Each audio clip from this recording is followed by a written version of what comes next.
c'est Final Fight 4 à l'appareil, j'espère que vous allez bien. Aujourd'hui, on se retrouve pour une nouvelle petite vidéo compte rendu achat jeux vidéo. Et oui, ça faisait nouveau un petit temps où je vous en avais pas fait. Et donc j'ai décidé de vous en faire une. Aujourd'hui, j'ai acheté 4 jeux en tout, dont 2 sur une brocante et 2 dans un magasin Smart Toys, pour ceux qui connaissent. Donc c'est un magasin belge. Et donc on va commencer par les jeux d'occasion, parce que les jeux Smart Toys, je les ai achetés en neuf, même si ce magasin vend également des jeux d'occasion, bien entendu. Mais ici en fait c'est deux jeux donc que j'ai d'abord acheté en occasion et deux jeux en neuf dans le magasin. Alors les jeux d'occasion, donc achetés en brocante, on va commencer par un petit Naruto Ultimate Ninja 2, qui est tout simplement considéré comme l'un des meilleurs Naruto Ultimate Ninja. J'y avais déjà joué il y a un petit temps, je l'ai même déjà dans la collection, mais dans un état vraiment lamentable. Ici comme vous le voyez, la boîte est quasiment neuve, le jeu est en très très bon état. Seul truc, il n'y a pas la notice. L'intérieur est un peu plus abîmé par contre comme vous le voyez ici, mais l'extérieur en lui-même est vraiment très bonne boîte, très bien entretenu on va dire. Et attendez, je vais prendre le CD. Et le CD est comme en un état impeccable, aucune rayure, rien du tout. Et donc ça c'est franchement très cool, parce que ça permet donc de voir que ce jeu est en très bon état tout simplement. Et je l'ai payé en tout 40 centimes. Donc pour 40 centimes, bah voilà, franchement, il est affiché à 50 centimes. J'ai dit, oh, je vais prendre ce jeu. Il m'a dit, ouais, je te le fais à 40 centimes. Je dis, ok, bah, j'ai gagné 10 centimes. Ça sert à rien, 10 centimes. Mais c'est toujours mieux que rien. C'est toujours une bonne petite affaire. Donc voilà ce petit Naruto.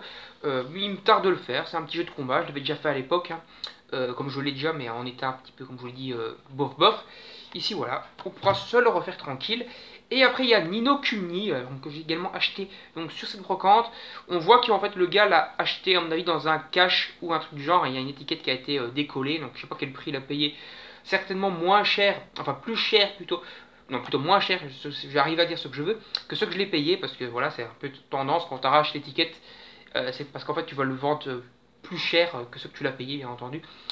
Mais bon, en fait, je l'ai payé 5 balles. Donc 5 balles, je me dis que la cote risque de remonter, parce qu'il me semble, si je me trompe pas, Ni no Kuni 2 n'est pas encore sorti, mais il est annoncé de partout. Et donc il me semble que lorsque Ni no Kuni 2 va sortir, la cote du premier va certainement monter en flèche. Et donc je me suis dit 5 balles pour un Ni no Kuni qui est un RPG plutôt cool. Ça doit être, c'est un bon prix, 5 euros. Peut-être même qu'il est plus cher sur internet, j'en sais trop rien. Il faudrait une fois, si vous savez le prix plutôt de Ni no Kuni sur internet, ou tout simplement le prix qui vaut à peu près de nos jours, n'hésitez pas à me le dire. Moi je l'ai payé 5 euros, dites-moi si je me suis fait arnaquer ou pas, ou bien si c'était un bon achat. Voilà, allez, on va passer maintenant au jeu neuf que j'ai acheté. Donc j'ai acheté ce Pokémon Ruby Omega. Donc j'ai toujours pas en fait acheté les Ruby Omega ou Saphir Alpha. Donc voilà, c'est le remake de la version Ruby et Saphir de Game Boy Advance. Je ne sais pas s'il y a vraiment énormément de changements à part les graphismes, mais je ne sais pas s'il y a un changement au niveau du scénar. Franchement, je ne pense pas. Le seul truc qui pourrait peut-être être ajouté, c'est différentes nouveautés au niveau des bases secrètes, comme il y avait dans les anciennes versions. Voir des petites nouveautés au niveau des concours Pokémon, etc. Voir peut-être quelques petits changements de Pokémon sur les champions, ou un petit Pokémon en plus à certains champions, un niveau en plus, etc. Ça pourrait être cool, j'espère qu'il y a quand même quelques petits changements, hormis le niveau graphisme, mais le niveau graphisme ça fait déjà plaisir. Et donc voilà, un nouveau petit Pokémon Ruby Omega sur 3DS. Il faut savoir que moi en plus à l'époque j'avais fait que la version Saphir.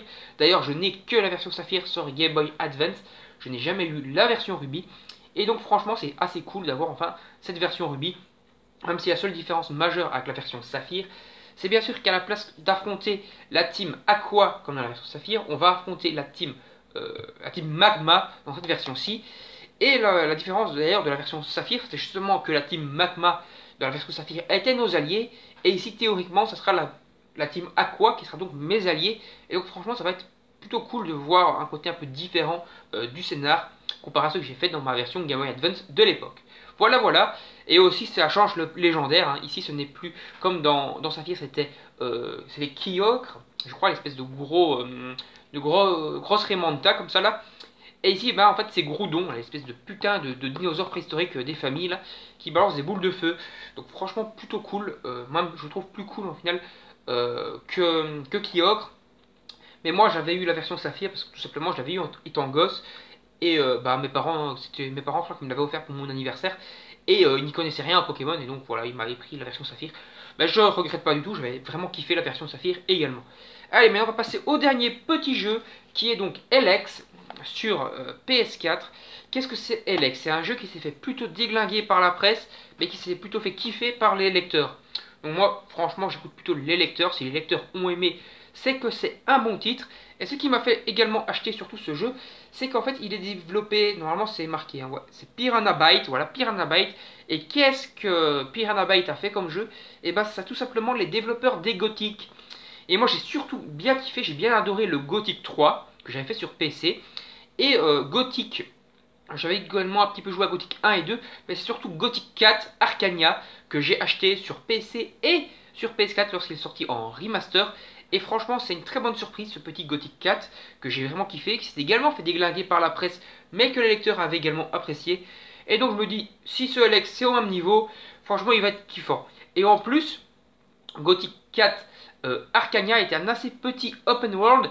Et ici, l'open world, il paraît qu'il est gigantesque, qu'il faut compter une soixantaine d'heures pour le terminer, alors que Gothic 4 comptait une trentaine d'heures pour le finir à peu près. Donc franchement, il a l'air supérieur à Gothic 4.